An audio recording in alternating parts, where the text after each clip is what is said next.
Welcome to those of you who are in the room and also joining us live stream.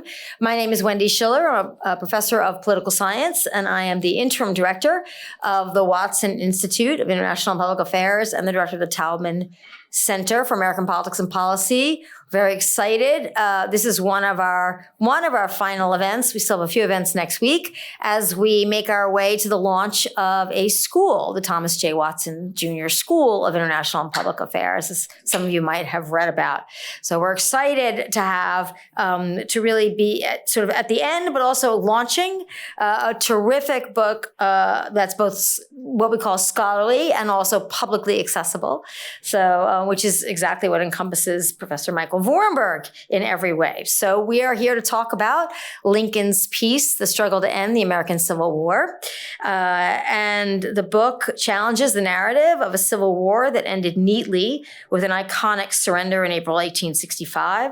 The book examines the many endings and non-endings of the war, from failed peace meetings to emancipation celebrations, arguing that the choice of an end date determines how the war is defined and remembered.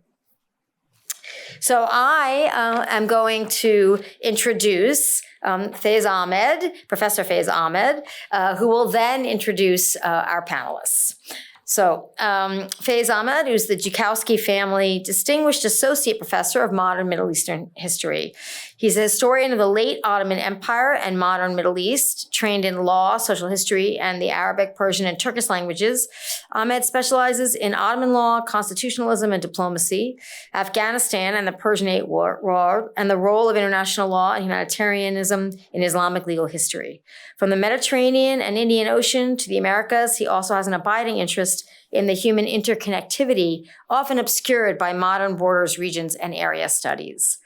Ahmed's first book, Afghanistan Rising, Islamic Law and Statecraft Between the Ottoman and British Empires, is a socio-legal history of how a diverse cast of Afghan, Turkish, Arab, and Indian Muslim jurists contributed to winning Afghanistan's independence from Britain and promulgated the country's first constitution.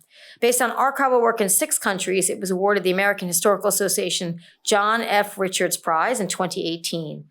Pivoting to the Western Hemisphere, his current book project, Ottoman Americana, the Late Ottoman Empire and Early United States, which is under contract with Princeton University Press, explores the social, economic, and legal underpinnings of Ottoman-U.S. ties from the 18th to the 20th centuries, as seen from Ottoman sources and perspectives. Professor Ahmed has received several external fellowships in support of his research in Ottoman and Islamic legal history, including as a senior fellow at Koç University of Istanbul, National Endowment for the Humanities Fellow at the American Research Institute in Turkey, a Fulbright Scholar in Cairo, and most recently as a visiting fellow at Harvard Law School in 2023-2024. He is also a co-organizer with Brown University colleagues Michael Vorenberg, Rebecca Nudestop, and Emily Owens of the Brown Legal History Workshop and Brown Legal Studies Collaborative. So without further ado, welcome Professor Ahmed.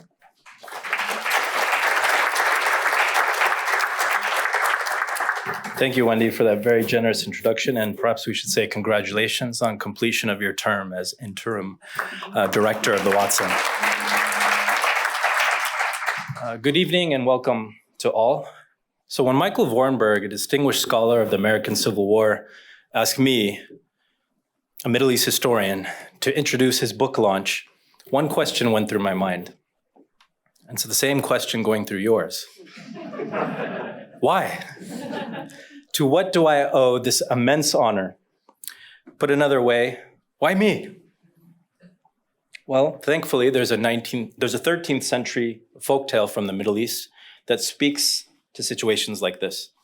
Attributed to the legendary sage known as Mullah Nasruddin in Turkey, Iran, and Afghanistan, with local variants as far as Sicily and Xinjiang, China, the story goes like this.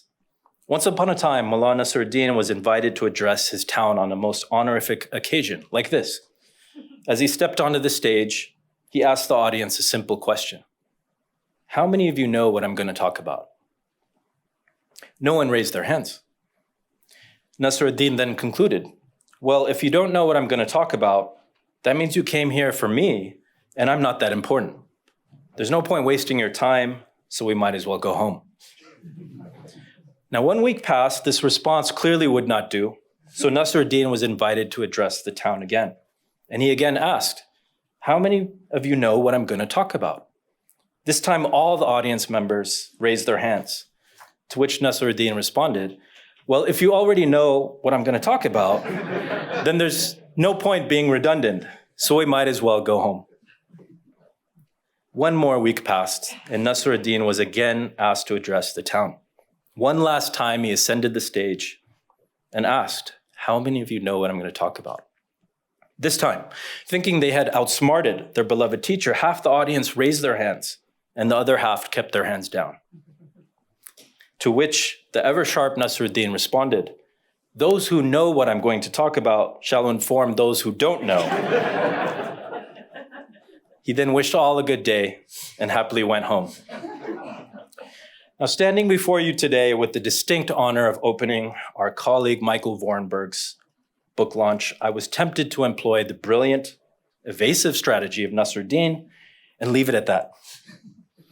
But we don't have 3 weeks. I'm no sage, and most important, Mike would never speak to me again.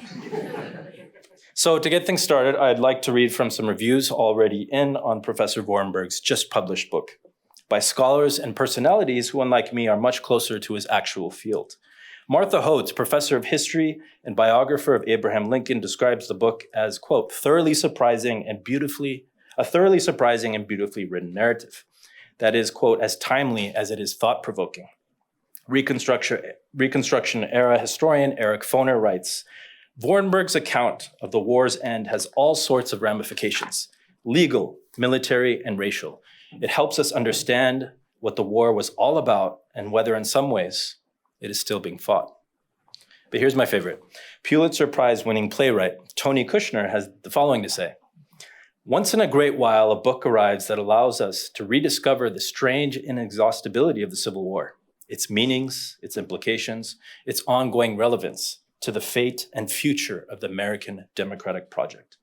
Lincoln's Peace is such a book, eye-opening, disturbing, moving, and at times jaw-dropping, written with penetrating insight and a brilliant narrative style, end quote. I couldn't have put it better myself.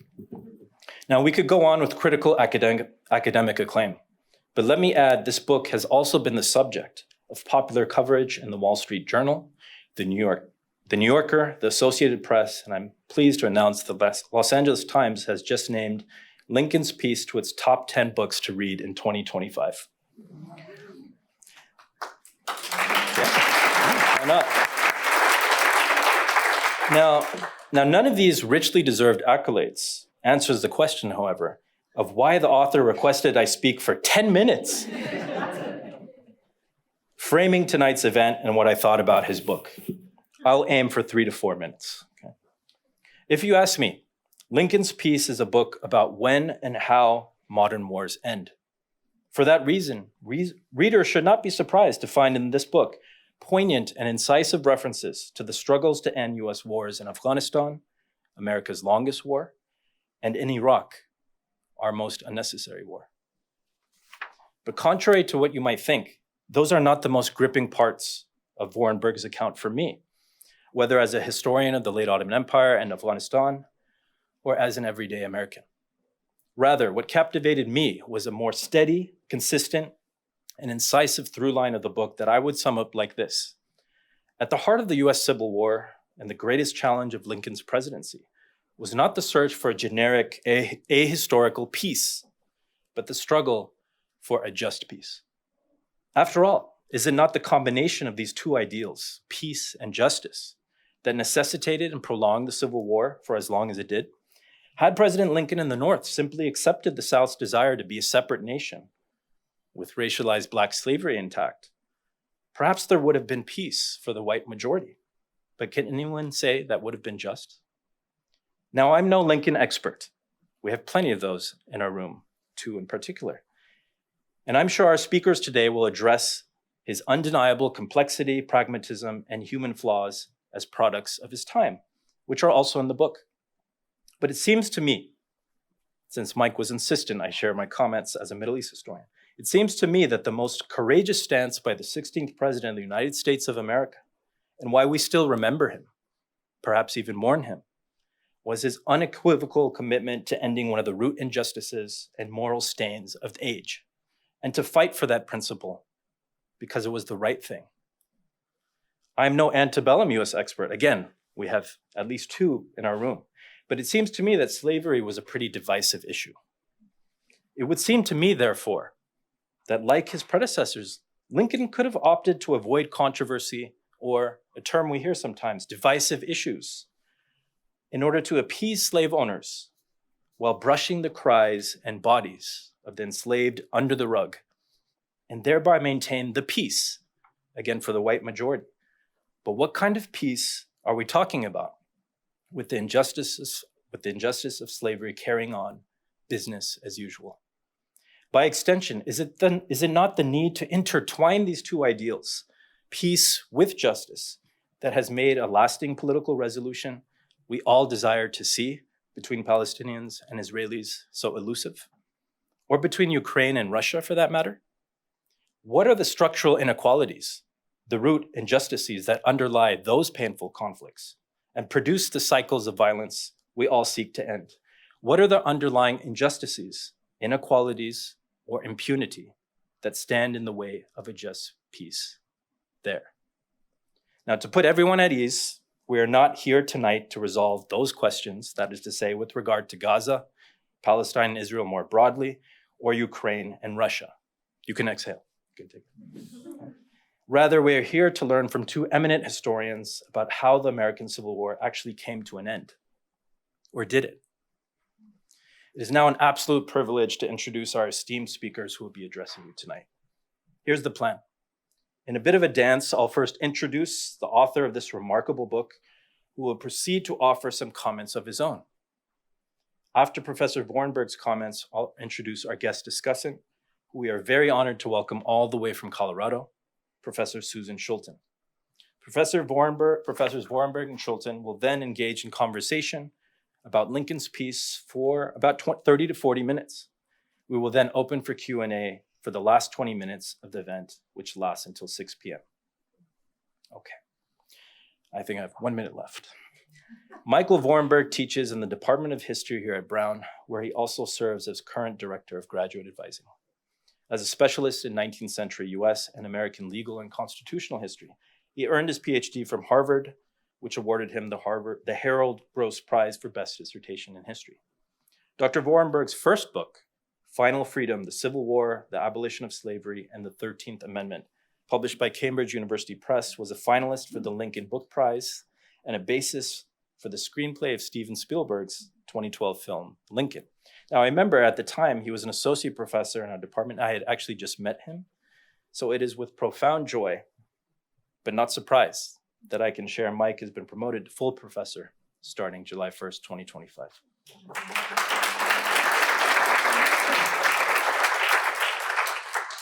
Now, Professor Vorenberg's writings have also appeared in multiple public venues, including the New York Times, Chicago Tribune, and the Washington Post.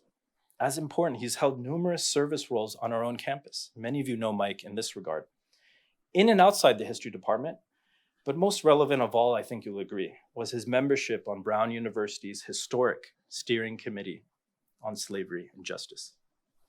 Finally, at a time when many universities and individuals seem to have developed a strong allergy, let's say, to all things Middle East related, even Middle East scholarship, it would have seemed so much easier, less risky perhaps, to ask someone else to introduce his book launch, let alone to ask him to comment for 10 minutes. But as the story of Mullah Nasr ad-Din teaches us, it's all too easy for scholars, maybe I should say scholarly institutions, to mince words, to hide and cower, rather than take courage and to evade the demands of the time. That's not what Mike did. Hence, I do believe his tapping me for the honor of introducing today's event says a lot, not about me, but about him. For all these reasons, ladies and gentlemen, it is a genuine privilege to introduce my colleague, fellow historian, and friend, Michael Vorenberg.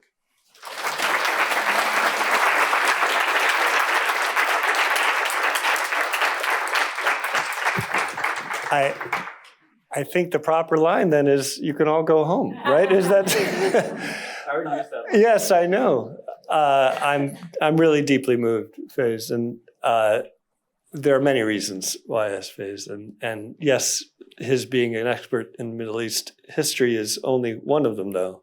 It's who he is as a person, knowing that just listening to him, whoever you are, whatever your interests are, is just compelling. And I'm very grateful for that introduction. I'm very grateful to Wendy Schiller for opening the Watson to us all here today, and for running the Watson so well this past year. And I'm very grateful to the staff of the history department who are still here, some of them, and Cherry is still here. Yes, and Julissa, and there you are, Julissa and Mary Beth, thank you. Not just for today, but for all you do all the time and making my life a lot easier for 25 years now. So thank you.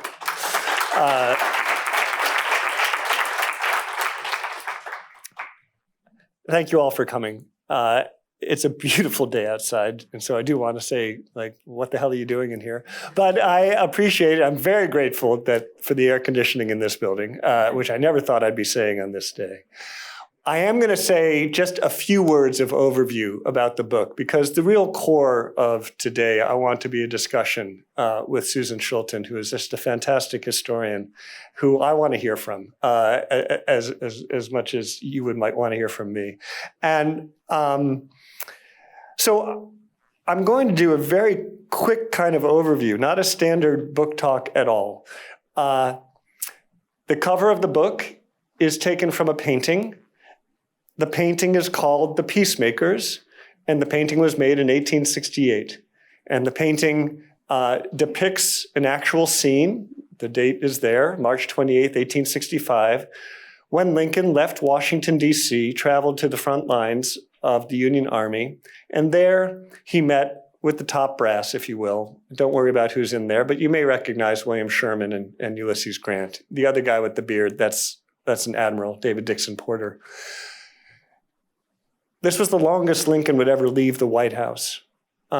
He left for almost 2 weeks. In this period, it was very unusual for presidents to leave for that long. Lincoln had only left for a couple days at a time. He left for a few days to go to Pennsylvania, where he delivered a Gettysburg speech, which you may know about. But for 2 weeks, that's a long time. And the reason he left for such a long time was because he really thought he was going to witness the end of war. He wanted to be there at the end of war. He wanted to help orchestrate at least a template for the peace that would follow. And he didn't really get all that he wanted during this trip. But here he did get the meeting. And in this meeting depicted, which I could say more about, but I'll just say the message of the image is peace. And he's telling his commanders, and we know this, that he wants mercy upon those who surrender. He says, let them up easy. He uses terms from wrestling, let them up easy. And in the background, you'll see a rainbow, because the painter doesn't have dialogue to use, so he used a rainbow to suggest that here are these men of war, and behind them is the rainbow to signal peace. The painting eventually made its way to the White House in 1947 and hung in the treaty room of the White House for most of its years, and then had a life beyond that. It doesn't hang there anymore, but it is still in the White House. And it's called The Peacemakers, which kind of says it all. This picture depicts a scene that takes place about 11 days before an image that you're going to know much better. And it's this image, not necessarily this exact painting, but this image generally. And it's the image of Robert E. Lee surrendering to Ulysses Grant at Appomattox, April 9, 1865. For people who are educated in the United States, I think some version of this image is kind of burned into our head. Maybe it's from textbooks. Maybe we don't even realize we've seen paintings. In Spielberg's 2012 Lincoln, there's a scene of Grant leaving the house where the surrender has occurred, and you see the back of Lee's head. So a movie devoted to Lincoln, Spielberg finds this scene so compelling that even though Lincoln wasn't there, Lincoln was already gone back to Washington. He had to film the scene because the tableau was so crucial. Appomattox has come to stand for so much, and the men involved, I would say especially Robert E. Lee, has come to stand for so much. The noble surrender, and Grant, the merciful person who accepts the surrender. And so this becomes the end of the Civil War. And not just any end, but an end of harmony, honor, and the bloodiness of the war and the cause of slavery that started it simply doesn't appear in the image. It's a clean ending, a neat ending, and a distinct ending, and thus a very comfortable ending, and one I still remain comfortable with, I must say. I cannot stop myself, and probably never will in my Civil War classes, from using phrases like, after Appomattox, this happened, which is a signal of like after the Civil War, or post-Appomattox. But right away, if we really think about it, the story is more complicated, and that's what I do in the book, is I realized it's not a book about why Appomattox is the wrong ending. Appomattox is a perfectly fine ending to the Civil War if you so choose to make it the ending. I don't offer an ending that's necessarily better. But what I do is I offer other types of endings and ask you to think about, all of us to think about, what it means when we select an end of a war. Because I believe that the end you select, or if you select an end, defines the war for you, whether you know it or not. Is this the end? What really lies ahead? The day after this surrender, on April 10th, both of these principles are still in Appomattox. They meet again. That never gets discussed. In 1922, a painter captured that. Imagine the memory. Grant writes about it. They sat on horseback and talked to one another. Grant wrote out from the lines, Lee wrote in under flag of truce, and the two men talked, and no one heard what they said except the two of them. Grant recorded the words. Lee never wrote about it, but Grant said that he asked Lee at this moment to send a message to Jefferson Davis, the president of the Confederacy, who was still at large. Although the capital, Richmond, had fallen, Davis, with his cabinet, had gotten on a train and had left and were headed towards North Carolina. Davis said this was now the Confederate government on wheels. It was called the cabinet car.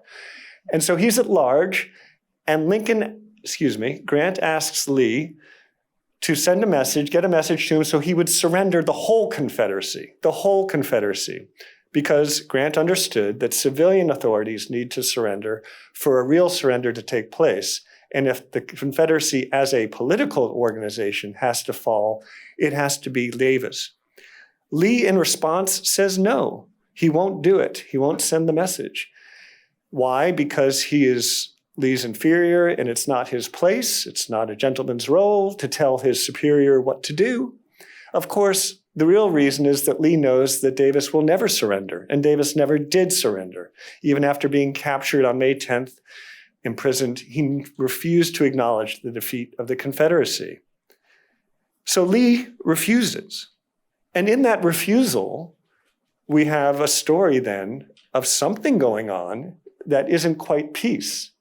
But more than that, Lee says to Grant, just by way of conversation, I suspect it will take you and your army about 3 or 4 times marching back and forth across the country before you've put an end to the fighting. 3 or 4 times across the country. That's a heck of a prediction, and it certainly speaks to something different from what happened the day before.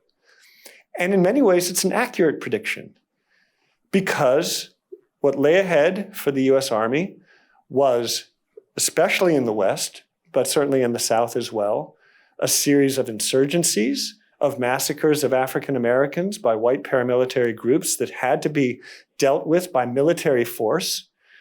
This does not sound like peace, and this is very much a part of my book. So you have a series of ongoing skirmishes, insurgencies, battles even. You have armies surrendering, but not right away, over a series of time. Not until August 20, 1866, do you have a president who finally declares that the war is over. Lincoln never did it. Lincoln was assassinated and died in April of 1865. His successor, Andrew Johnson, no one's favorite, most people's least favorite president, declares that the war is over. Why he does this has to do with his battle with Congress at the time. But this is part of the answer as to why I asked Faze to introduce this event. Because in 2003, the President of the United States, George W. Bush, stands on board a ship named the Abraham Lincoln and declares that combat operations with Iraq are over. And behind him, there's a sign that says mission accomplished. And that becomes known as the mission accomplished speech, May 1st, 2003. The idea that in 2003, he was declaring an end to the war in Iraq. And that moment, by the way, in the most used database of war information, start dates, end dates, casualties, that date is the end date of the US war with Iraq, despite the war going on for 8 more years and the war in Afghanistan continuing to go on. And I thought to myself in 2003, wow, can a president really declare a war over and that's it? And then a few days later, I find this proclamation by Andrew Johnson, which I knew about. What I didn't know is that the Supreme Court had affirmed this as the actual end date, the legal end date of the Civil War, 16 months after Appomattox. The idea that a president can simply make a war go away, crazy and yet legal. Between those two moments, Appomattox on one side and the proclamation of Andrew Johnson on the other, there's a lot of room. So what I'm just going to do now is show you a couple timelines. I'm asking us to think about timelines right now, to think about how wars or any conflict or any episode in history is bounded by time, and how we are participants in how we bind things in time. We mark the beginning, we look for the beginning, we look for the end. And then in my conversation with Susan Schulten, we'll also talk about how we bind things in space, because Susan is an expert in many things, but one of them being the history of cartography, of maps. So, we've got like 30 minutes to deal with the history of time and space. This should be no problem. But we think of time, of course, in a timeline as a very natural way to visualize time. So here we go. So here's this timeline. If I were to fill in sort of the big events of the book, it would end up looking like this. Don't worry, I'm not going to take you through this. I'm not even going to read any of this. It's a bunch of skirmishes, battles, surrenders, various things, any one of which could be seized as the endpoint of the war. The last battle might be there. There's a couple battles. The last surrender is there, but we don't know which one it is. Did it happen in July or did it happen in November of 1865? A bunch of stuff. It's in the book. They're all fascinating and great, I promise. It's all military with some politics, a lot of politics, a lot of law. And it all has standard kind of war-like information, battles, surrenders, wartime proclamations. But what's left out is, to me, much as equally as or more important. That if we let that fade away and we now add in the other wars that are going on the American continent with Native Americans. The last Confederate general to surrender is a Cherokee chief. This is Stand Watie or Watie, depending on pronunciation, who has been fighting for the Confederacy as a brigadier general, but also he and his followers claim that he is the true chief of the Cherokee. There's a rivalry in the Cherokee. There's a whole story there of why he is the last to surrender. But much further to the southwest, the Navajo are engaged with the US Army in a struggle that the Navajo would come to call the Long Walk. That's very famous. This is a wartime event. This is not a separate event. This is not a Native American event purely. This is also a wartime event going on in the continent. Is it a Civil War event? Maybe not. Historians argue about this. And then in the Great Plains, of course, the conflicts with the Sioux, which have begun before the war, continue during the war, and continue after. This is a complicated timeline with treaties at the end in 1866 for some, for 1868, others, and then the whole treaty process abolished by the United States in the early 1870s. What kind of statement is that about the possibility of peace? But then one way to think about the end of the war, and maybe the best way, is not just the when or the where, is it in the West, and who's fighting it, but it's about the attainment of the goal. By 1865, the United States has clearly, explicitly said that the destruction of slavery is the goal of the Civil War.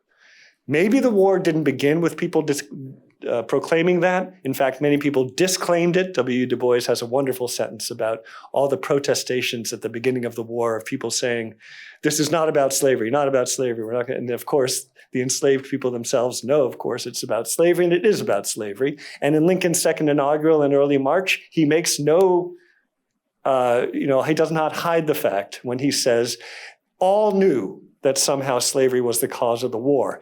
And if this war must go on until slavery is destroyed, so will it be, until every drop of blood drawn with the lash shall be drawn with the sword, so shall it be in the judgment of the Lord. That's a statement about destroying slavery. If that's the case, then the real timeline should be a timeline that focuses on emancipation and the attainment of the goal of the war. But that's a different timeline. That's a timeline that has events, which again, I'm not going to cover all here, but might include Juneteenth, June 19th, 1865, which is now a federal holiday. That's a Civil War event. It involves a US general in Galveston reading a series of proclamations that involve not only the end of slavery in Texas, but also the proclamation of what he says, absolute equality. It could involve the ratification of the 13th Amendment in December of 1865. That's the legal, constitutional end of slavery. Does that mean really slavery really ends? Of course not, because slavery finds a way to survive, not just in the abstract, but the former Confederates make it survive. And so more is needed in terms of civil rights acts, more amendments, the 14th and 15th, a very different timeline indeed, and a timeline maybe more true to the idea of what the war was actually about.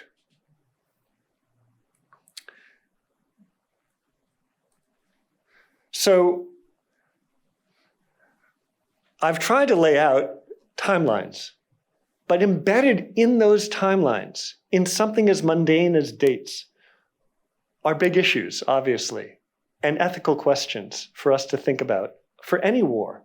What is it about? What are the real causes hiding?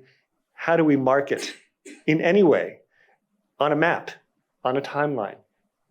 And what moral choices do we make, either knowingly or unknowingly, when we make such marks on the timeline or the map? Thank you.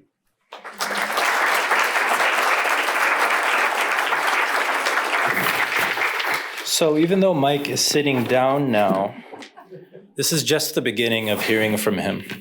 Professor Vorenberg will be now speaking for about 35 minutes in conversation with a very special guest. So it's now my pleasure to introduce our guest discussant, who will be engaging Professor Vorenberg in conversation about his marvelous book. Dr. Susan Schulten is the Distinguished Professor of History at the University of Denver, where she teaches courses in U.S. social, political, and intellectual history, including during the Civil War and Reconstruction eras. She's the author of multiple critically acclaimed books. I will only mention 4. The Geographical Imagination in America, published in 2001, Mapping the Nation, History and Cartography in 19th-Century America, which received the AHA's Hurdley Award for Most Distinguished Book of History in 2013, and A History of America in 100 Maps, 2018, all by the University of Chicago Press. Together, these works have firmly established Professor Schulten's reputation as a renowned expert on maps and as artifacts of shared history, and the ways that maps are tied to power and took on new importance from the growth of the printing press in the 19th century to the digital age. A graduate of the University of California at Berkeley, I would say go Bears, but that might confuse people here, and earning PhD, and earning Golden Bears, I should say. And she earned her PhD from the University of Pennsylvania.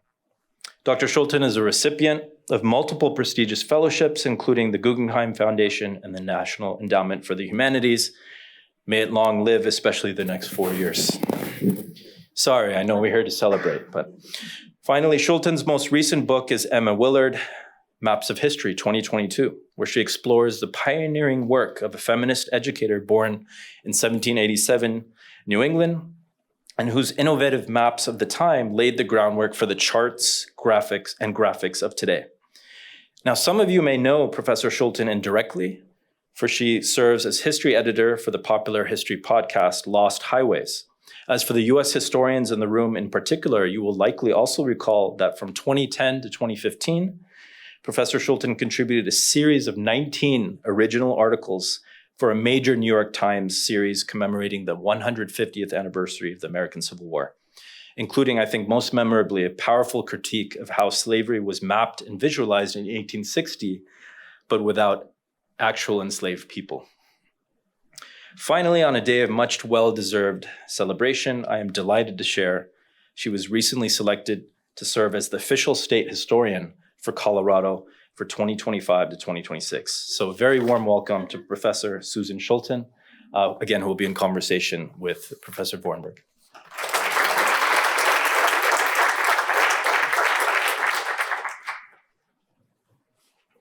Turn it on. We're on. Are we on? Yeah. Thank you all for having me. I complain about being typecast as historian of maps, but it's entirely my fault. So when I keep hearing that, historian of maps, I do want to echo Mike's thanks to Jalissa and to Cherry and to the staff of the history department for making my visit so seamless. And especially to Mike Vorenberg, who I only met recently, but for years I have admired from a distance. Final Freedom is one of those works that all of you have one, I'm sure, if you're engaged in academic work, one of those works that you use so much and you like so much that it just sits on your desk as sort of a totem. And Final Freedom was that for me. And so I was delighted when he called me several months ago to ask if I would be willing to do something like this with him. Like Faz, I was also surprised because if you've seen the list of accolades that he's earned for this book, you might think, well, you could ask any of them. But it is true that I think a lot about time and space and how we try to make sense of historical events. So that's my way of saying thank you to all of you, and especially to Mike. It's a great honor for me to be here on the campus. I thought we'd start with something sort of simple. Is that okay? Can I pull up? So your brain might have been exploding with all those things that Mike put on the timeline and the big meta issues he was asking you to think about. So I thought we would start small. And I'm sure you wouldn't recognize this. I don't recognize it either. But it's an inkwell. It's an inkwell that sits in the bowels of History Colorado, which is our state historical society. And History Colorado has owned it since 1897 when it was donated. And it is claimed to be the inkwell that was used at Appomattox. Full disclosure, Gilder Lerman also claims to have the inkwell. It doesn't really matter. There might be two. Both might be false stories, passed on through grandparents and things like that. But for me, the following is the real important point. My friends at History Colorado give tours constantly of all the treasures in their archive. They put them on display. They sometimes take people through the archive and the bowels, the vault itself. And the chief creative officer has told me that without a doubt, this is the item that when people see it, their jaws drop, their phones come out, they beg to take a picture of it. He has told me this more than once, and I've cornered him to ask him to flesh it out. And he's saying, I'm telling you, whether it's teachers, students, the general public, fellow archivists, for some reason, the inkwell really matters to them. And I wanted to start small and start with that because I thought for someone like me who's not a legal historian, but who loves the kind of work that Mike does, this is a pretty tangible anecdote around that. That for people, even today, there's something about this object, right? And surely they don't recognize it. They have to be told what it is. But it really matters to them in some emotional way. They have some connection to it. And Mike and I have talked a lot about why that might be the case. What is it about the inkwell? Is there something about it? And we have ideas about that, but I wanted to throw it out to all of you because I figured this might also be a point of connection with all of you, whether you're raised in this country or not, right? You might be able to help us understand why this item has such talismanic power for people, for lack of a better description. So I want you to think about that, and we'll take your questions or comments or insights about that later. Mike has suggested from the podium that there's something about that moment at Appomattox. It's peaceful and civilized after an incredibly destructive, bloody, gory, brutal, murderous war. And so what is it about us elevating that moment between two gentlemen, a peaceful moment, right, that ends up taking the place of what is, I think, almost 400 pages, right, of Mike telling us that that's not the real story. He told you that Lee could not and would not ask Davis to surrender. Lee's men under him, the ones that he could surrender, were constituted 30,000 at that time. And so one of the first questions I had for Mike about that moment is in his own book, and that is, a few weeks after Appomattox, General Johnston surrenders. Under him are about the same number of men, right? So perhaps an equally important moment deeper in the Confederacy. A moment that I certainly don't teach my students. If I have to center anything in a survey or even a course on the Civil War, I'm going to pick one moment, right? And so an opening question I had for Mike was, why don't we know about Johnston's surrender? Is it sort of a beat too late? We want the ending to be as early as possible. Is it Grant and Lee? Tell us more about why all the other moments, all the other proclamations, and I lost count after a while, all the times peace was declared, surrender was noted. None of those have traction historically except for Appomattox. So I wonder if you can elaborate on that. Well, thank you for the question. At the time, a very war-weary population is looking for anything to hang on to that would suggest the war is coming to an end. So in some ways, it's as simple as that, but it is more complicated. So the idea that a major general, the best-known general, Robert E. Lee, of the best-known army, the Army of Northern Virginia, surrenders is a big deal. And for this reason, a lot of newspapers publish headlines that say things like, "The end." Now it happens that I have an image in my book of such a headline that says, "The end," published on the day after the surrender. That same newspaper, 2 months later, because the war had gone on and a different general surrendered in early June, had to publish a new headline, but it couldn't say "the end" again. So it says "complete." I think the deeper reasons, so there's the issue of why at the moment was it celebrated, and it was. People not only took the inkwell, they took the parts of the apple tree outside, and they took the desk and whatever. So they understood that there was something about this moment. But then the rude awakening of the days to come when they realized the war is not over. So why do we today, right? Why that might be the more interesting issues. There is something, and I don't know, is it distinctly American? Is it distinctly human? The need for an end, right? Whether it's a novel you're reading and you get frustrated if the ending isn't clean, right? Maybe you're not, maybe we're used to that. A war is a narrative. It's a kind of narrative. It's like a trial. There are certain episodes, types of things that happen in history where we have expectations of a beginning, a middle, and end. Part of our brain knows that things are more complicated than that. Part of our brain holds on to the simplicity. So I think it's in many ways that. But finally, it's the nobility of the scene, of the Appomattox scene.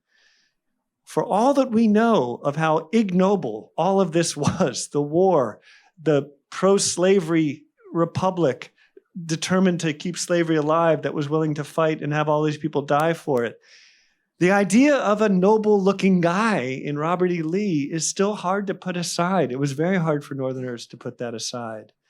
Joe Johnston doesn't surrender. Here's the last thing. It's complicated. That is, the Appomattox surrender is fairly straightforward. Two men sit down, they work it out, they sign, they're done.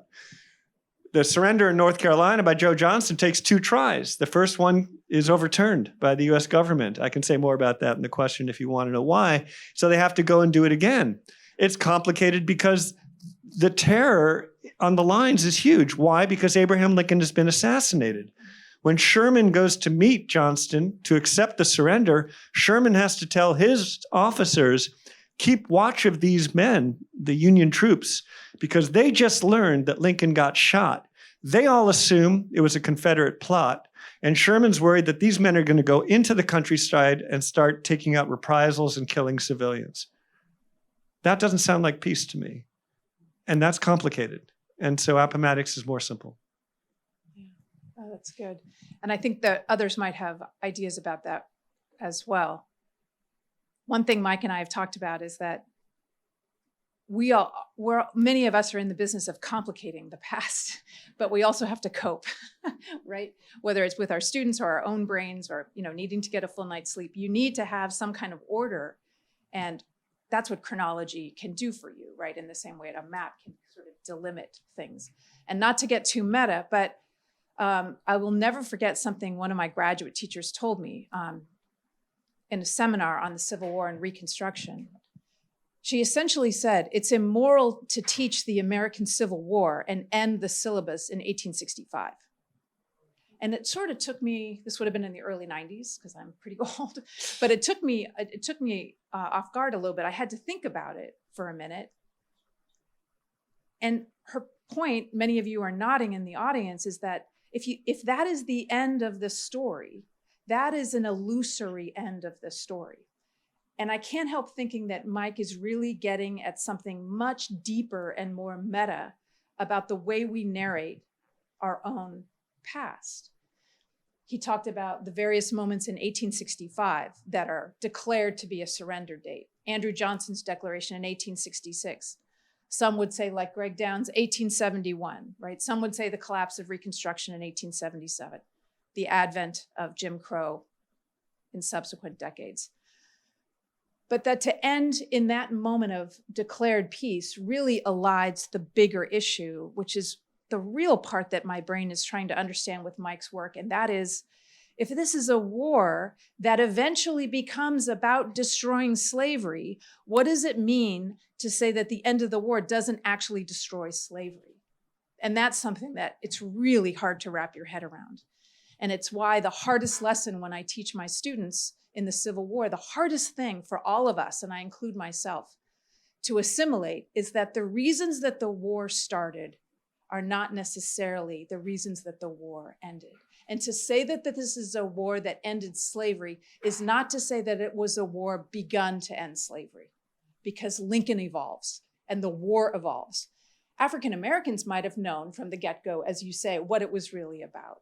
But the war itself evolves, which is why undergirding this entire book about endings are really deep questions about what is the war for, right? And there are many answers for that depending on your geography, your political disposition, who you are in 1863. And so when the time is right, I'd like to show a couple ways in which people, even during the war, were trying to figure out the time and space boundaries of the war. But for now, I want to turn this into a long-winded question for Mike, which is when you think about the end date, you say in so many words in the book that your criteria for an end date speak to your own values, right? And I want you to say a little more about, as you were researching and writing this, the kinds of values you saw on display for different moments to claim an ending. Is that fair, or is that too confusing? I think that's fine. I mean, the Appomattox Inkwell stands behind us. So if you choose Appomattox, you're choosing to see war as primarily, or this war anyway, as a war between armies. And so the surrender of one army to another then makes sense. You've chosen to define the war in a military way. But if you are of a legal-minded persuasion, and law does matter, generally. Law really matters in war. It matters for a reason I'll come back to in a second, but if you want to come at it and see war as, among other things, a war to figure out whether secession is legal, a war to figure out whether slavery is legal. These things are worked out legally in certain moments. And so that's a different way of thinking about war. And it's often how a theorist of war who comes at it from a theoretical or legal bent might come at it. And so then the Johnson Proclamation might matter. 1871, a date that Susan just mentioned, is when Congress defines the end of war. That's a good example, right? So no surprise, right? Military people say the war ends when the military ends. Presidents say the war ends when I say it ends. The president says it ends. And Congress says it ends when we say it ends. For Congress, it ends when they say the last representatives and senators of the seceded states are back in Congress, and that's February of 1871. And when that happens, on that day, a few people stand up in Congress and say the war is over. Those people are defining the war in Congress as mainly a political moment. And we can say, well, that's kind of silly. It's not silly at all. Congress at that point controls the US Army. And it controls the Army for a series of reasons, most importantly, an act passed in 1867. It has basically seized control of the Army from the president. That's a big deal. And in controlling the Army, that's the key thing for controlling the use of power against violence in the South. Only the application of force is going to make Reconstruction happen, is going to make slavery truly come to an end. Congress knows this. And so in extending war powers to at least 1871, these things matter. Take them away, and you have to take the Army away. These things matter. So law does matter. So just as examples. But I'll say again, I've talked a lot about the book. I've been thinking about these things a long time. When I think about key moments around that might be marked as really important moments for commemorating the end of slavery. Juneteenth now is a federal holiday. I'm very curious to see what happens. I'm very worried to see what happens in 6 weeks or so when the federal administration, the current presidential administration, figures out that Juneteenth is coming. Will they simply let it happen as business as usual, or what will they do? I don't know. Or the 13th Amendment commemorated as an endpoint. These things are treated as really important, and they are important, but they're not necessarily Civil War events. They're something else. They're kind of a separate timeline. And I find that interesting that they're not put in that same category as endpoints.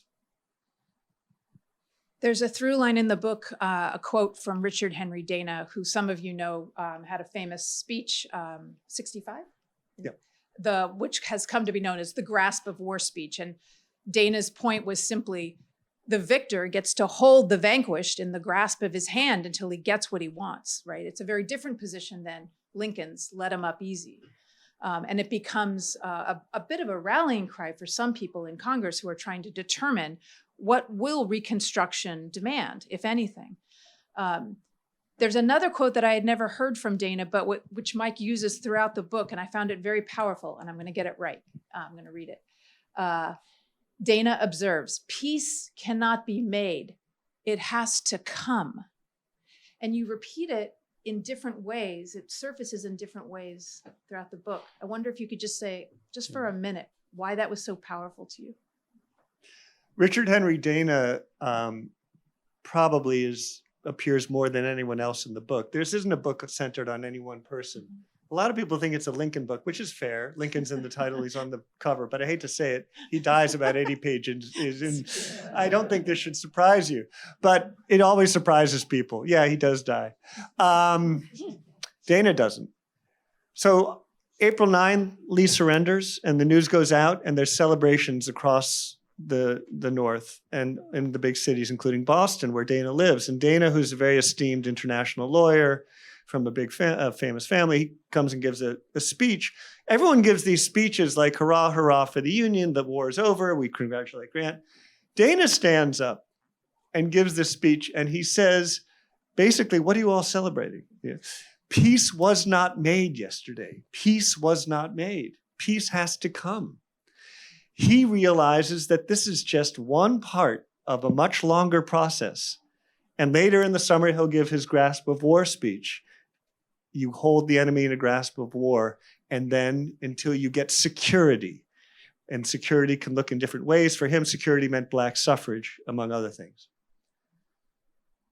So the idea that he reigns on this parade on April 10, 1865, by saying peace does not made, was compelling to me. And he's just a fascinating character. He's sort of everywhere. He gets involved in the prosecution of Jefferson Davis, which never happens, but almost happens. So he's brought in, but Davis doesn't get prosecuted. That's a whole nother story, but yes. Yeah, I really liked it. It gave me something to meditate on and come back to over and over. And I have to say, this is the first constitutional legal history, what can sound like some pretty abstract ideas that's told entirely through people. People are, there's nothing abstract about it. It's different people making arguments about what, how might we change the Constitution? Where is Davis after all? Why is that ship in the Atlantic? And so I want to just shift a little bit, all this question about when and if the war ends. For the students in the room, there's not a game, but I try to make it fun. There's an exercise I do with my students in the 19th century course, as well as the war and presidency and the Civil War. I do a lot on this kind of stuff, but not just about endings, but I ask students, once they have some groundwork and have read some sources, well, when did the Civil War begin? And the moral stakes and the evidence stakes are equally manifest there, right? Is this a good time for a map or two? Yeah. Okay. I'm going to stand up just so I can see. But this calls up a whole different set of questions about, well, how far back does one go? Is it the shots at Fort Sumter? Is it the calling up the militia by Lincoln a few days later, after the Fort Sumter firing? Is it Lincoln's election? Was that itself a moment of provocation? And you can begin to go backwards. And so what I wanted to do is just to show you a few maps from this period where people themselves living through this crisis are trying to figure out what is going to happen next. And they're the kind of maps that came to my mind when I was reading Mike's book, because he's interested in how not just what happened in 65, but in the intervening 150 years, how have we made sense of the end of war? But I want to remind you that the people living through it too were utterly confused about time and space, right? At least the ones who are honest. And so I'm going to show you a few, what I think are some dramatic maps. Don't worry about the narrative at the upper right, but many of you know that one of the great moments of crisis in the 1850s was the moment in January when senior senator from Illinois, Stephen Douglas, opened the interior of the American continent, the remaining lands of the Louisiana Purchase, for settlement. That was not controversial, but he added a last-minute amendment that determined that the status of slavery in those areas to be called Kansas, there we are, and Nebraska, this was the area to be organized, would be open to slavery contingent on the settlers themselves. In other words, a long-standing ban on slavery north of the 3630 line, which had been in effect for over 30 years, would be dissolved. We would open those lands, never mind the indigenous people who already occupied them, and those settlers, white men, would eventually determine the fate of slavery. He could not have anticipated the firestorm of controversy that came in the wake of that, both in his own party, the Democrats, and the Whigs. Absolute and total backlash, and ultimately the collapse of the Whig Party. I'm showing you that and subsequent maps. So this is the first iteration of that map in a newspaper after it had been made on a scale of 25 feet wide and 17 feet tall for a mass meeting in New York City to protest the Kansas-Nebraska Act. The same map was reproduced here in a newspaper, which, by the way, was a big deal. It was really hard to reproduce maps in newspapers in the 1850s. the editors tell people in this anti-slavery newspaper in New York that anybody that wants a copy of this map can A, just copy it, or B, send them $2 and get the plates. And it turns out that a lot of editors took them up, both on the copying and the reproducing.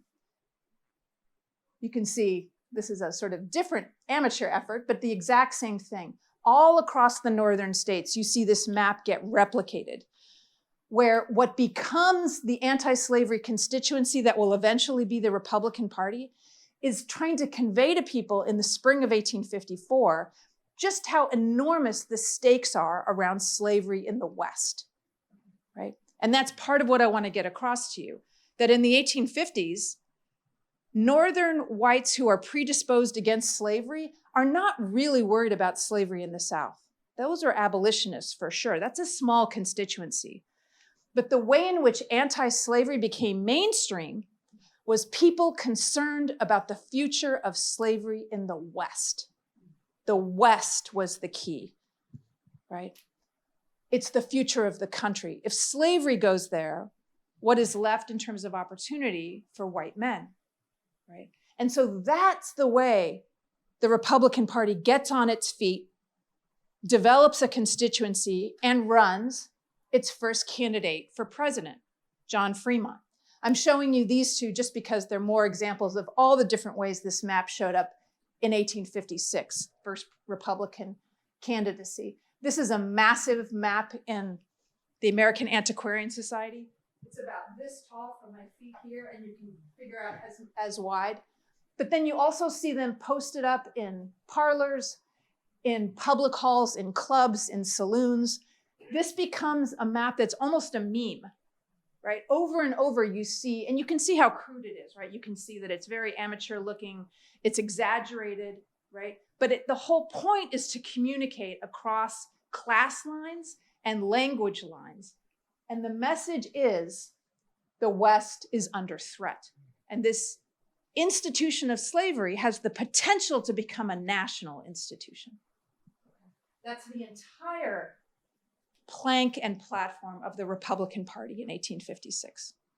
And it loses with its famous slogan, free soil, free men, free labor, Fremont, John Fremont. It loses to the Democrat Buchanan, but it makes a pretty good showing. And anyone who's paying attention to population in the Electoral College can see that it won't take long before another Republican might be able to capture the White House, which happens in 1860. I'm showing you these in part because when I moved to Colorado almost 30 years ago from Philadelphia, I was struck that the history of the West was completely segmented off from the history that led to and was the Civil War, including something that I was particularly fascinated by, the creation of the Colorado Territory. Turns out it's February 1861, in the middle of the secession crisis. And I thought, well, why hasn't anyone told that story? The story's always told in terms of the gold rush, right? Indian wars, right? Resource exploitation, when in fact, it was only possible because of secession. And so we can see the country being so interdependent when it comes to the coming of the Civil War. And yet, once the war begins, Mike and I have talked about this, the focus is entirely on the country east of the Mississippi. Not just east of the Mississippi, east of the Appalachian Mountains. And so I wanted to show you how people in that moment, in this case, 1862, were trying to figure this out. This is one of many souvenir ephemeral maps made during the Civil War for Northerners on the home front to follow the war. It's got a cute hook, a telegram marking map, which simply means it's in its 6th edition, that it is an inexpensive map that you can buy at the newsstand. And the telegram is another word for the daily news. And you can follow the movement of the armies and where those telegram marking maps are always in a very circumscribed area of Virginia. That's where the action is, right? And so in this case, you get a red pencil and a blue pencil with your map, red for the Union, blue for the Confederacy. And then in the 6th edition, well into 1862, once McClellan is having some trouble, the editors add this caveat. The pencils, which we also furnish, should be used with a light hand to enable obliterating the marks with the aid of a little soft bread. In other words, you're going to need to erase some lines here. There's going to be some retreats, right? And indeed, McClellan had to surrender that campaign. But I love the idea of people, even at that moment, trying to draw lines, translate what's the progress of this war. And this wasn't just for the public. Some of the most fascinating, and don't worry, this will get clearer, but some of the most fascinating work done during the American Civil War is done by the Coast Survey. You mentioned, Faz, earlier the map the Coast Survey made of American slavery, the first census-based map made in the United States, to show how partial the Confederacy's commitment to slavery really was. The Coast Survey is also, as of spring 1862, with those victories in the West, on the Mississippi, and also in New Orleans, the Coast Survey is trying to pump up morale. And so they have their crack German immigrant cartographers create this kind of story of the war. Because it's difficult, you can see. This is the sketch of the US showing the extent of the rebellion at different epochs during the war for its suppression. It's April or May 1862. Showing, first they want to try to give you a sense of how much country of the rebellion the US military is occupying, how much they've advanced after Lincoln's general order, and right now. And so this is the original idea. They're going to put all this information onto the map itself. And it's very difficult to see, but they've tried to identify Forts Henry and Donelson and other places where there's progress being made. You see the red line is that progress. Here's the published version of that on the right. And they start publishing these maps, not at regular chronological intervals, but when there's been a victory. And I show you these, I don't want to linger too long, but you can see limits of the loyal states in July 61, March 62, May 62. They're trying to show conquest, right? They're trying at that time to make a geographic and a chronological narrative of the war. And yet, you probably know where we're going. It's a complicated thing to tell on a map. McClellan's reversals on the peninsula are just one part of that problem. They issue these maps over and over. Here's one right after Gettysburg, and they've offered a little bit of those little ships are the progress of the blockade, right? And then I think I have one more, right? This is one of the last ones in early 64, sorry, at the end of 63, early 64. And you can see the beginnings of what will become of Sherman's campaign.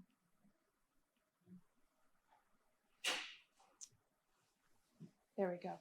Finally, I just want to show you that the Coast Survey's efforts to map progress like that through territory to tell that story get picked up. This is a broadside, a political broadside, defending the Lincoln administration right after the New York City draft riots, which were a very violent uprising of New Yorkers, right? Violently protesting the draft, also violently protesting the association of the war aims with emancipation. Very brutal time in New York City. And this is an effort to show, look at how much progress the military has made, the administration has made. This gets repeated multiple times, especially through Lincoln's re-election campaign the following year.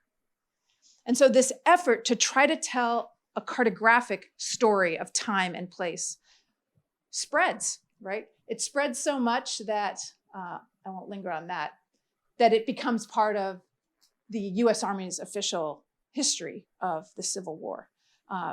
A friend of mine saw this and said, it looks like glaciation, right? But it's trying to tell a story about gradual cracking, right, into the depth of the Confederacy, eliding the fact that most people live in the regions that are never conquered, right? I'll pause there just for a minute. Mike, do you have comments on that you want to remark? No, I don't. I just want to say this is. I could listen to this all day, which is why I wanted Susan here. Right. So that I could just listen and learn these things. But this Yes. might be a good time to pivot. Yes, and maybe ask yes. Oh, yes. I'm being cued. There's a hook, right? But we'd love to hear your thoughts about any of the aspects that we've talked about, geographic, chronological, or otherwise, or the inkwell. Right. Thank you. So I, for one, could easily listen to another hour to conversation between Susan and Mike. But upon their wish, we're now going to transition to at least 20 minutes of Q&A. I'm told we can go 5 minutes over, if that's that was Mike's desire at least 15 minutes, if not 20. I heard a question from Susan about the inkwell, but I'm also happy to go straight to the audience. And I just want to, this is the last thing from me. The point of the story of the Nasruddin's tale was that true knowledge doesn't come from a professor coming to the stage, but it's in the exchange with the audience or the citizenry and other scholars, which is exactly how Mike desired the last portion of our event to be. So I see a hand there. I'll take hands. Peter, anybody else? I'll put you in the queue. Just raise your hand and apologize if I don't know your name. I'm just going to point at you. So yes, sir. There are microphones here, but I don't know if we need to really use them. Do you? Yeah. Oh, you do for the streaming. So if you could come up to the microphone, that would be great. Thank you, if you're able.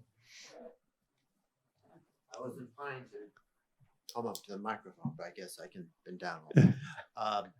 I just wanted to know about the start of the Civil War, what the role of the dispute at the Kansas-Missouri border was about, and how much at the end, too. Sure. It's hard enough to figure out the end of the war. To figure out the start of a war is a whole different thing. I would argue that actually for any war, it's really kind of interesting. It's a different set of questions one is asking. But to get to your point, where you are in this disjointed America of the 1850s that Susan just described, where you sit, where you stand, matters so much. And if you talk to somebody from Kansas today whose family has been from Kansas for 200 years or whatever, not 200 years, but 100 years plus, they'll say, oh, I know when the war began, right? That was 1854. And they're not being ironic or clever, because that's when their family was picking up guns and there was fighting going on and there was dying going on. And it continues during the period when we typically call the Civil War is going on, and it continues after. So in my book, I talk about the Missouri and Kansas struggles that continue. Chris Grasso is here, and he's written a book about a rather crucial figure in these wars. And so it's out of these wars that the James Gang and Jesse James comes, right, in post-war. So one could argue that, of course, wars begin before all this. I am a little hesitant to call those the same as the Civil War, I think. And for reasons that maybe Susan will elaborate on too, maybe you have a different attitude because you're much more the Westerner than I am, just by where you live. So what do you think? I think you have to bound it because we have to cope. In other words, if we all due respect to the Jayhawkers, but there are ways in which this can, we can think about Nat Turner. We can think of, I mean, wasn't the argument in 2019 that it was 1619, right? That was the argument that certain things get set into play, right? Certain forces get set into motion that ultimately explode 200 years later, 250 years later.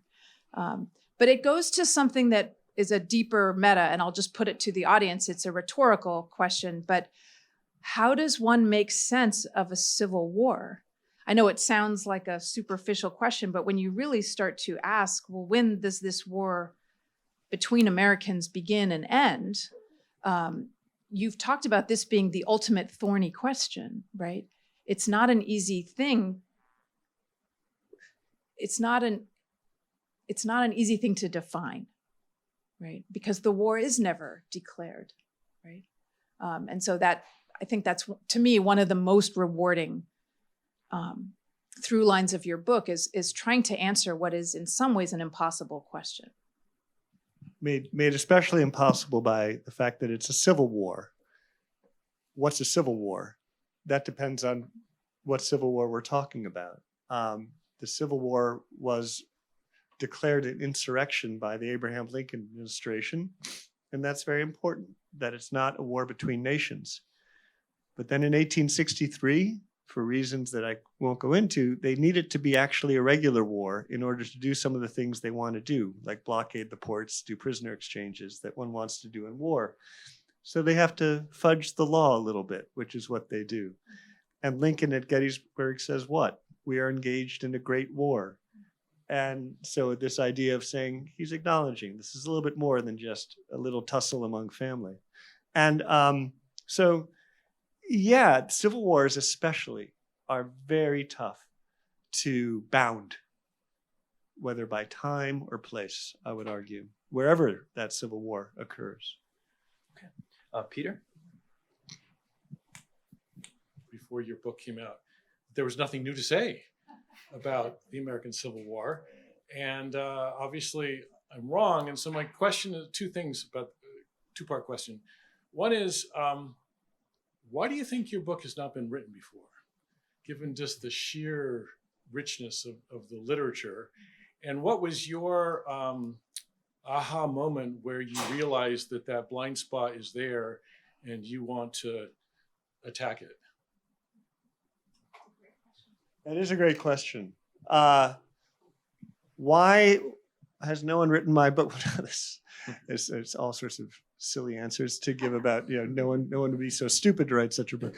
But So brilliant. no, I mean, books like it have been written. So one thing is like, you come at this thing from different ways. There's been many books written about Appomattox. There's been Greg Downes's book, which is called After Appomattox, which is about the occupation of the South. So I don't want to say that I'm the only one to be writing about these things. They've been really good books.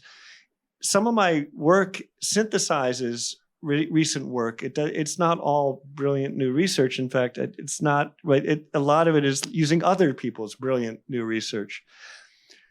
What's different about it, it's like history generally. It's engaging with some of the big debates going on among historians of the Civil War generally. And of course, 20 years from now, those debates might be different, so a different book will have to be written. Now, what debates are those? I'll just mention three. I didn't know I was going to have to dive deeply into them when I started there, but then I had to. One is, where is the West in the Civil War? So one of the things Civil War historians have been trying to figure out is the things that are going on in the West, especially with Native Americans, do we include that in the Civil War as one war? Multiple wars? What do we do? And historians are arguing about that right now.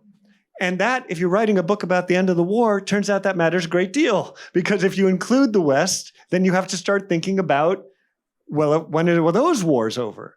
Second, guerrillas. A lot of people are writing about guerrillas and the Civil War. And asking, yeah, there's guerrilla warfare during the war, and it doesn't go away. The guerrillas continue to fight. Furthermore, one could argue that the insurgencies that we know of as Klan violence, racial massacres, paramilitary activity that continues in the 1870s, these too look like guerrilla war to some extent. Historians are arguing, is this the Civil War? Is this kind of warfare still the Civil War? Or are we just trying to draw a line to say only war that's organized and somehow civilized is proper war? That's a debate going among historians. And so, of course, I had to engage with that debate because if you agree, as I do, that guerrillas are significant and this kind of fighting is significant, how in the world are you going to mark the ending? Grant, for example, has to issue a proclamation saying, okay, I'm setting a date 2 months hence. If you're still out there fighting, we're going to treat you as an unlawful combatant, which means we can hang you. But if you surrender now, you're okay. You're in the clear. So this is a way he tries to deal with this. It works to some extent. Third, continental wars. to what extent is this a continental war involving Mexico? Mexico hasn't gotten mentioned here, but that's just where we're at, where we don't have enough time. But Mexico is hugely important in this. Many of you may not know that Mexico is occupied by France during this whole period. Napoleon has sent troops. He's installed an emperor named Maximilian. This becomes really important because, for all sorts of reasons, I firmly believe that Napoleon would have been fine reintroducing slavery to Mexico. Mexico had abolished slavery. This, I think he would have been, I've talked to people who I think who agree. That's important because Confederates are thinking maybe we can create an alliance with Napoleon's forces in Mexico, create a new army. And what you get then is real fear about what could be happening at the Mexico-US border in 1865. So much so that well over a month after Appomattox, Grant orders General Sheridan with 50,000 men to the border. Why? Well, to put down some of the disturbances going on in Texas, but really to be there in case there's a reason to fight Mexico. And if the proper moment arises, an invasion of Mexico wouldn't be such a bad thing, since thinks Grant. He's always thought that. So all these things come up. The issues will be different in 20 years, what historians are arguing about. So the next person who writes that book about the end of the war is going to have new things that they have to think about and write about. So it's the moment, this is what history is, what everyone who's writing history is. They write the book of the moment. We hope that it remains relevant. I like to think it will. But in some ways, I look forward to the ways that other things happen that I can't anticipate in the history. Susan, did you want to take that or go to the next question? Okay. I just want to say it's a great question, but we all know why nobody had written this book before, so no one is as brilliant as Mike. Oh, you know what? There was a second part Obviously. to that question. Yeah. Peter, what was the second part? Tell me, really. That's right. Oh, that's a longer story. The wrong box came to me in the archives. That's the short answer. And I was doing a work on another project, and at the National Archives, and the box came, and I just heard that mission accomplished speech in 2003. And that's when I learned that this man in 1890, Assistant Secretary of War, this is how the book begins, telling the story of Lewis Grant, no relation to Ulysses. He was tasked with finding the true end date of the war for a very kind of trivial reason, which had to do with a pension application. And the pension application is all about, is it a wartime pension or not? And the person had joined up in early 1866. And Lewis Grant was an officer who was there at Appomattox and says, this is nuts. The war was over by 1866. But then he's a good lawyer, because he was a lawyer, and he starts looking into it. And he realizes, wait a minute, there are all these conflicts. War powers are still going on. All the stuff we've been talking about, fights with Native Americans. And so he ends up producing a massive file and then a report all about this. And finally sort of gives up and says, okay, we got to go with the Supreme Court saying that that order by Andrew Johnson, the worst president ever, is actually the end of the war. And that's what he does. And I was stuck with this by saying, yeah, this is happening, and we've got a president now trying to declare a war over. And so it entered my mind in 2003, and it stuck there while I worked on other stuff. And then 10 years later, I had to write the book because, well, partly because Obama gave his own end of war proclamation for Iraq in 2011. Why do we need two, right? So that's sort of how we get there. Okay, so can we go to the next question?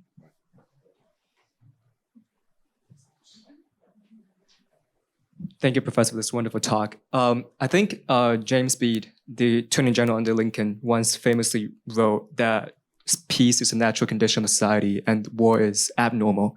But later on, he confessed that he might have it backwards, that war is the natural condition of society and peace is not.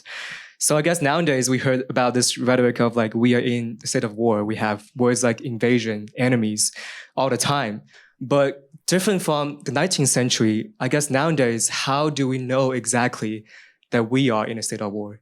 And how is that different from the book you're writing? Like besides from the ending, the final piece, do we actually know the time that marks the start of the event, like nowadays? That's my question. Thank you so much. Thank you. That's a first-year student at Brown University, people. Thank you, Michael. who also read the book and delivered one of my favorite quotes from it, not my quote. An attorney general, a later attorney general, who writes to someone in the midst of all this warfare of 1865 that's not supposed to be happening but is. He writes, "I used to believe that peace was the natural state and war was the abnormal, but does history so teach? Does history so teach?" he says, because he's the attorney general. He's having to deal with these paramilitary episodes of violence and so forth. And that question is so important, isn't it, to today and at so many periods, which is, how do we know when we are in a time of war and not? And we are currently, we could pick the current moment, and I guess I will, and say, under the Alien Enemies Act, you have to be under certain conditions to make that act go. One of which can be an invasion. And so a declaration that we are in some kind of invasion is required and has been made by the President of the United States. Are we in a moment of invasion? Sitting here in this beautiful day, looking outside, I don't feel like we're being invaded.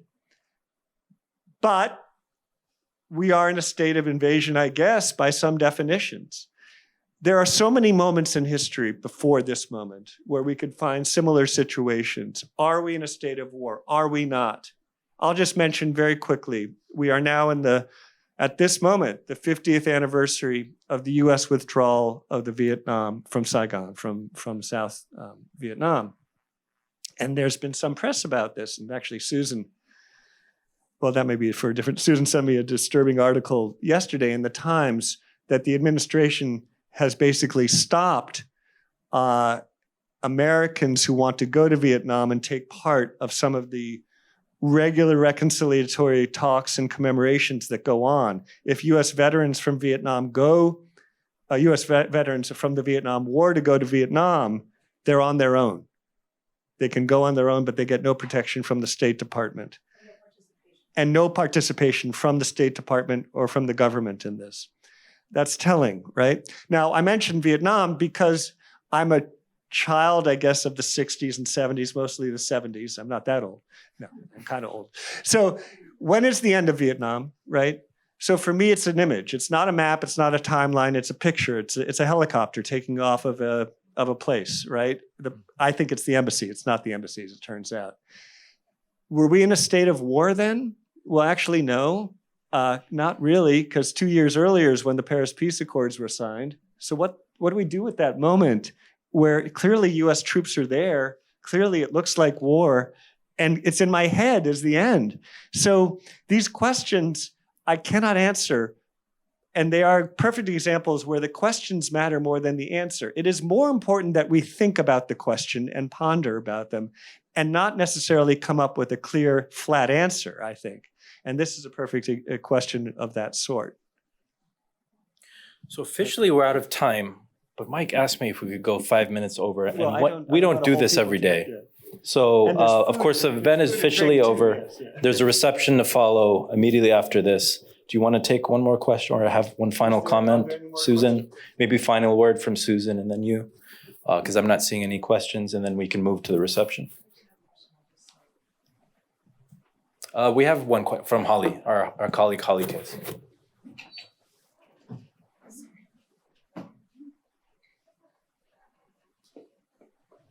Thank you so much. I really enjoyed the presentation and congratulations on the book.